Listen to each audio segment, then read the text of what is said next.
The philosophy of "you're welcome." Gratitude is not complete until it is answered. A thank you, hanging alone in the air, demands a response. Without a response, the giver of thanks is left uncertain. Was the gratitude received? Was it acknowledged? Was it dismissed? The phrase, "you're welcome," is not a mere politeness. It is the word that seals the exchange. 1. The structure of gratitude. Every thank you presupposes a gift, a gesture, or an act. One person has extended something, time, effort, presence, assistance. The other recognizes this act as gift and names it, "Thank you." This recognition is important. Without it, the act risks being taken for granted or treated as a transaction. But gratitude alone is not the end of the story. The one who acted must answer. The answer does not return a gift in kind, but it does complete the recognition. It affirms that the thank you has been heard, that the relation is reciprocal, that giver and receiver stand together in acknowledgement. This is the place of "you're welcome." 2. The meaning of "you're welcome." The phrase means literally, your act of thanking is received, and you are welcome to the gift I gave. It conveys that the gift was freely given, that it was not an imposition, that the giver does not hold the receiver in debt. It restores equality. The act was a gift, but not one that enslaves. You are welcome to it. This is why the phrase carries a certain warmth. It affirms the dignity of both parties. The receiver of the gift is not humiliated, for the gift is declared welcome.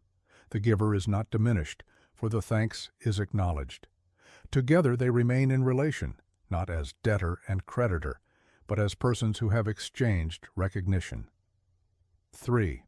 The substitutes, "no problem," "don't worry about it," "any time." Why then has "you're welcome" declined, replaced by other phrases? Consider "no problem." This phrase shifts the meaning subtly but significantly. It places emphasis not on the welcome nature of the gift, but on the denial that it was burdensome. It says, "What I did was not a problem." The focus is on the labor, not the welcome. The one who receives thanks is subtly placed in the position of having caused potential trouble. Now excused. "Don't worry about it" goes further. It suggests that the gratitude was unnecessary, even misplaced. It dismisses the "thank you" rather than affirming it. Instead of closing the circle, it cuts it short. Any time is closer to generosity, but it projects into the future rather than sealing the present. It is not wrong, but it is not the same as "you are welcome." Each of these substitutes avoids the straightforward acknowledgement that the act was freely given, that the thanks is received, and that the relationship has been affirmed. They are evasions, polite in form, but lacking the depth of the older phrase. 4. Why the avoidance? Why do so many avoid saying, "you're welcome"? Several reasons may be suggested. First, discomfort with formality. In a culture that prizes casualness, the straightforward phrase sounds stiff. People fear sounding old-fashioned or overly formal, and so reach for softer, looser alternatives. Second, discomfort with gratitude itself. To say, "you're welcome," is to accept the thank you, to stand in the space of having given. Many feel uneasy in that space. They prefer to minimize, to deflect, to deny that a gift was given at all.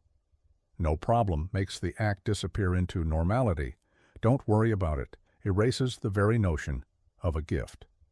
Third, linguistic laziness. The substitutes are easier, more habitual, less deliberate. They avoid the slight gravity of "you're welcome," a gravity that requires presence. In all these ways, the avoidance reveals a certain cultural unease with gratitude, with giving and receiving, with recognition itself. 5. The philosophy of completion. Consider what is lost when "you're welcome" disappears. The circuit of gratitude is left incomplete. "Thank you," left without welcome, dangles. The one who said "thank you" may feel dismissed, even subtly shamed. The one who deflects avoids standing in the dignity of the giver. Both lose the moment of mutual acknowledgement. Gratitude is not a transaction. It is not repayment. It is recognition of relation. For this recognition to be whole, both parties must speak. Without "you're welcome," gratitude is a monologue. With it, gratitude becomes dialogue. This is why the phrase matters. It is not empty formality. It is the word that completes the gesture, the seal that makes gratitude whole. 6. The ethics of "you're welcome." To say "you're welcome" is an act of humility. It accepts thanks without pride, without denial. It does not boast of the gift. It does not erase the gift. It simply acknowledges it as given and affirms the other's reception of it. In this way, "you're welcome" embodies an ethic of relation. It refuses both arrogance and false modesty. It recognizes the reality of giving and receiving and allows that reality to stand. The substitutes often express false modesty. "No problem" pretends the gift was nothing. "Don't worry about it" pretends no gift was given. This denies the dignity of the receiver's gratitude. "You're welcome" accepts gratitude honestly and affirms the shared humanity in it. 7. The deeper meaning of welcome. The word welcome itself is rich. It comes from the Old English willkomma, meaning one whose coming is pleasing. To say you are welcome is to say your presence, your gratitude, your receiving are pleasing, accepted, embraced. Thus, "you're welcome" does more than acknowledge thanks. It extends hospitality. It says, "You belong, your reception of the gift is good, your gratitude is received with gladness." This is why the phrase carries warmth. It is not mechanical. It is a word of belonging, of acceptance, of relation. 8. The spiritual dimension. Gratitude is not only social, but spiritual. To say thank you is to recognize gift in existence itself. To say you're welcome is to participate in the circulation of gift. In traditions of faith, gratitude and welcome are echoes of the larger relation between human and divine, between finite and infinite. In this light, "you're welcome" becomes a small sacrament of recognition. It is the human way of affirming the grace that moves between us. It acknowledges that life is not transaction, but gift, not solitary, but shared. 9. The decline of welcome and the decline of relation. The avoidance of "you're welcome" mirrors broader social tendencies. In a culture of transaction, gratitude feels unnecessary.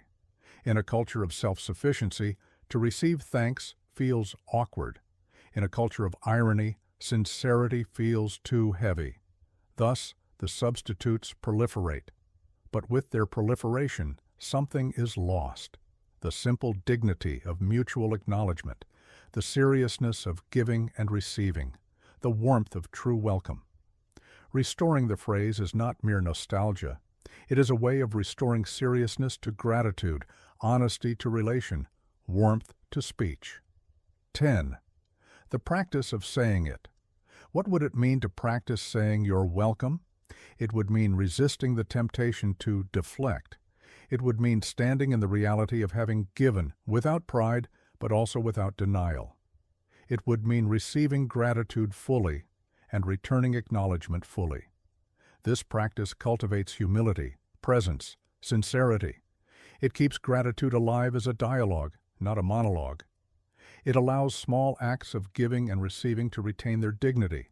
Even in small interactions, the practice matters. When someone says thank you for passing the salt, for holding the door, for offering a word, "you're welcome," seals the exchange. It keeps gratitude alive, even in the smallest gestures. 11. The bedside meaning. At a bedside, the phrase can mean even more. When someone comes to help, when a nurse offers care, when a visitor brings presents, gratitude is not casual. It is deeply felt. And when that gratitude is answered with "you're welcome," the bond deepens.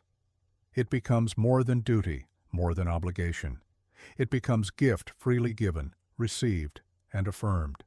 In such places, "you're welcome" is not a formality. It is a word of human warmth, a way of saying, yes, your thanks is heard, and the care given was indeed meant for you. 12. Final reflection. Your welcome may seem a small phrase, but it carries the weight of recognition, completion, and hospitality. Its decline is not trivial. Its presence restores dignity to the circuit of gratitude.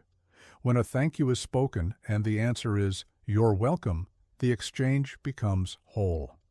Both giver and receiver stand in acknowledgement, both affirm relation, both participate in the circulation of gift. This is why the phrase should be cherished, practiced, spoken with sincerity. It is more than politeness. It is philosophy in miniature, ethics in practice, spirituality in everyday speech. "Thank you," says one. "You're welcome," says the other. The circuit is complete.